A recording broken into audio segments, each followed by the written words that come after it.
James Strom Thurmond.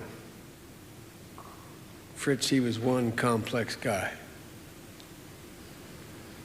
For what else would explain that he asked, I'm told by Nancy, a guy named Biden from the state of Delaware, to be one of his eulogists? I'll never figure him out. And Strom, I won't forgive you.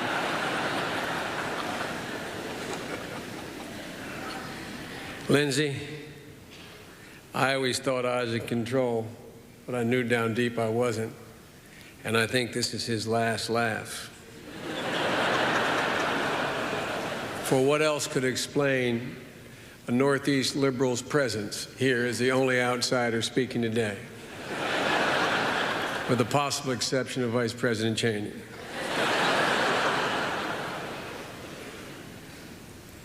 Strom Thurmond was the only man whom I knew who, in a literal sense, lived in three distinct and separate periods of American history, and lived what would have been considered a full life in each of those periods, particularly in his beloved South.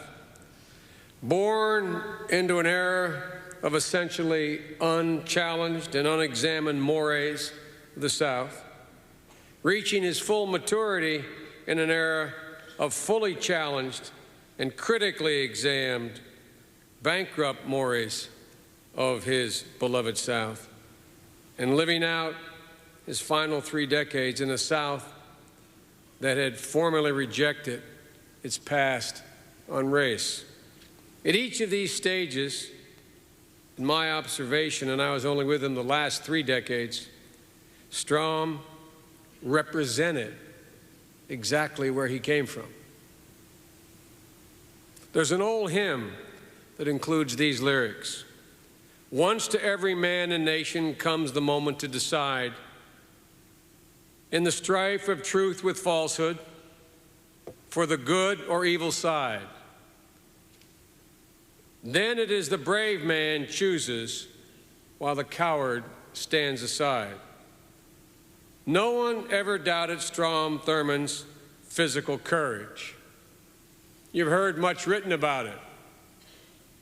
Not 15 years ago, I was reminded of this. I was coming across to vote in the Senate, going up the escalator, and a fella who apparently had held a long-time grudge against Senator Thurmond, a tourist, literally interposed himself between me and Strom and said, and Thad may remember this, and said, if you weren't so old, I would knock you, and Reverend, I will not say what he said, I will knock you down. And I immediately stood between them. And Strom literally took off his coat and said, hold my coat, Joe. Swear to God. And I looked at him and said, no, no, no, no, no, no. And with that, he went down and did 25 push-ups. He had to be 88, 87. He stood up and looked at me and said, if you weren't so young, I'd knock you down.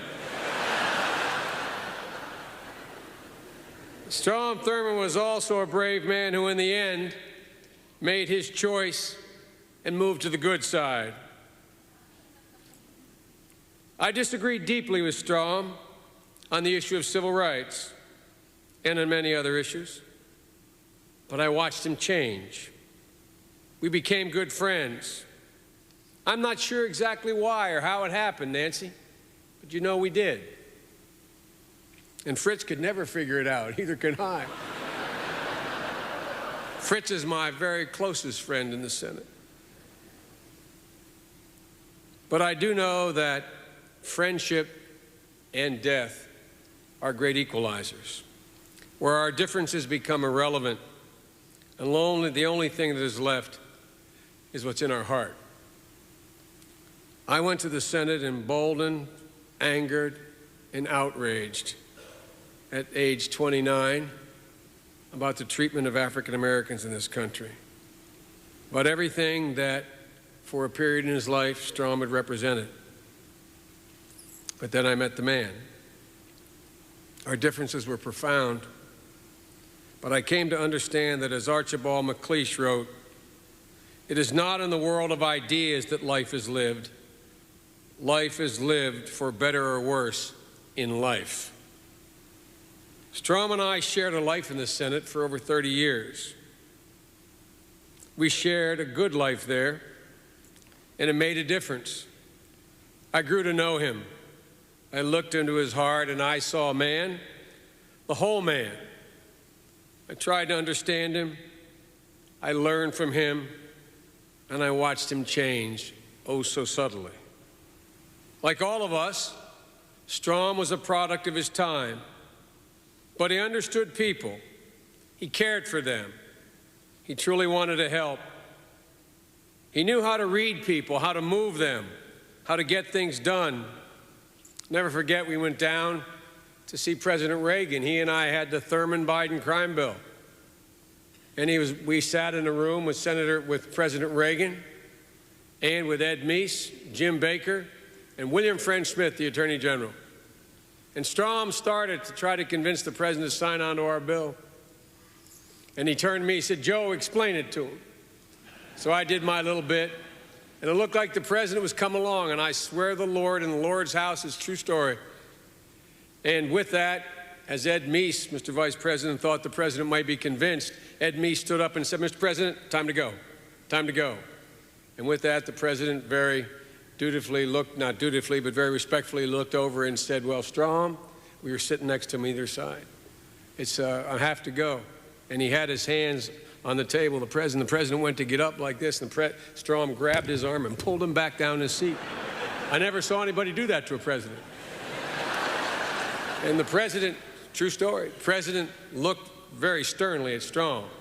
And Strom said with his hand still on his arm, he said, "Mr. President, you all get to be my age, you'll understand, you got to compromise."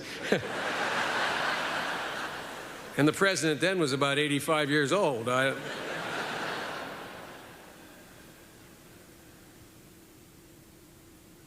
Strom knew America was changing, and that there was a lot he didn't understand about that change. Much of that change challenged many of his long-held views. But he also saw his beloved South Carolina and the people of South Carolina changing as well. And he knew the time had come to change himself. But I believe the change came to him easily. I believe he welcomed it, because I watched others of his era fight that change and never ultimately change. It would be humbling to think that I was among those who had some influence on his decision, but I know better. The place in which I work is a majestic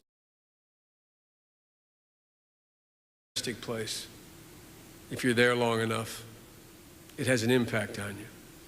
You cannot, if you respect those with whom you serve, fail to understand how deeply they feel about things differently than you. And over time, I believe it has an effect on you.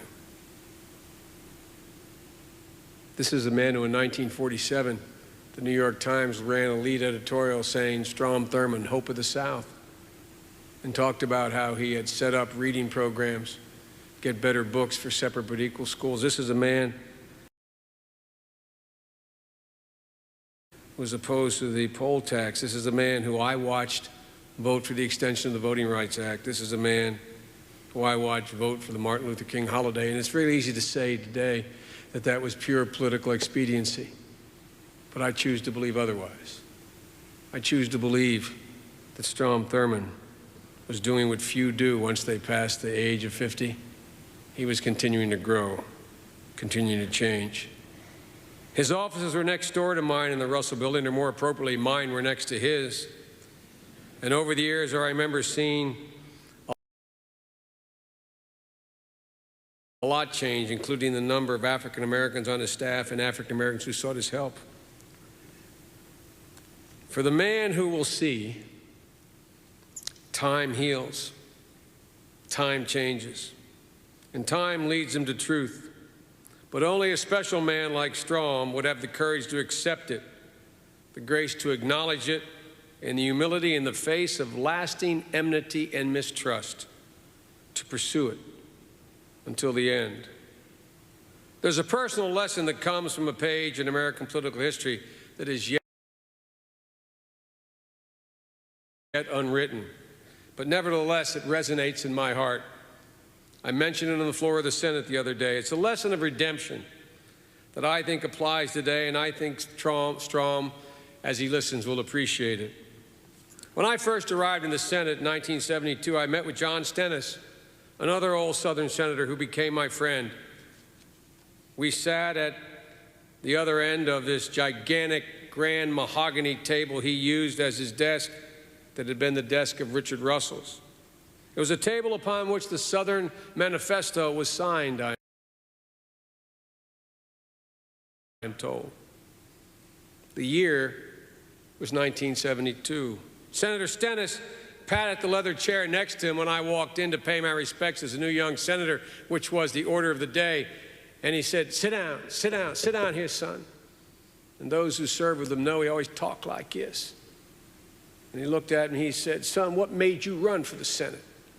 And like a darn fool, I told him the exact truth before I could think of it. I said, civil rights, sir.